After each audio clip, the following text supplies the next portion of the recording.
Artificial intelligence ప్రస్తుతం ప్రపంచాన్ని శాసిస్తున్న, భవిష్యత్తును మార్చేస్తున్న సరికొత్త సాంకేతిక విప్లవం. అయితే ఏఐ వేగంగా విస్తరిస్తున్న ఈ తరుణంలో మానవాళి భవిష్యత్తును, వారి హక్కులను కాపాడటమే లక్ష్యంగా వాటికన్ అధినేత పోప్ లియో 14 ఒక చారిత్రాత్మక పత్రాన్ని విడుదల చేశారు.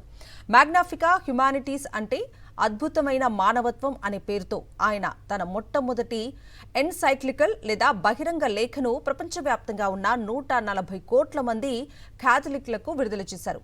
ఏఐ కేవలం ఒక సాధనం మాత్రమేనని, అది ఎప్పటికీ మనిషికి ప్రత్యామ్నాయం కాలేదని పోప్ స్పష్టం చేశారు.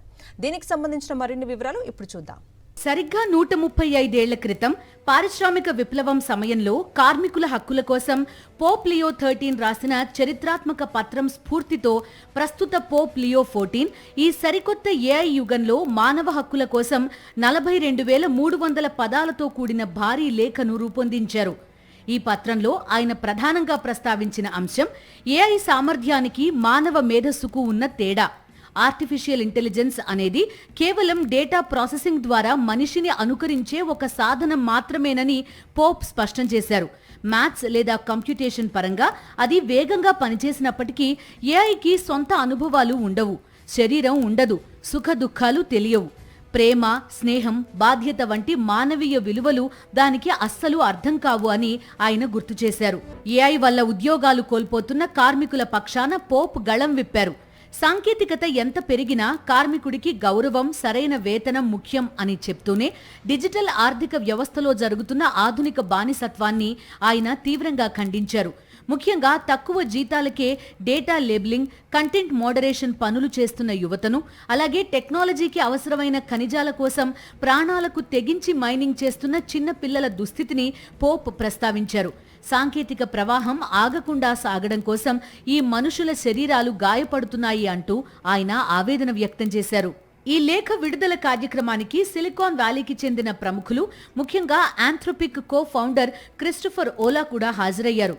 అయితే ఈ టెక్నాలజీ సృష్టికర్తలు మాత్రమే కాదు, టెక్నాలజీ ప్రభావానికి లోనయ్యే సామాన్య ప్రజలు కూడా ముఖ్యమేనని పోప్ అన్నారు.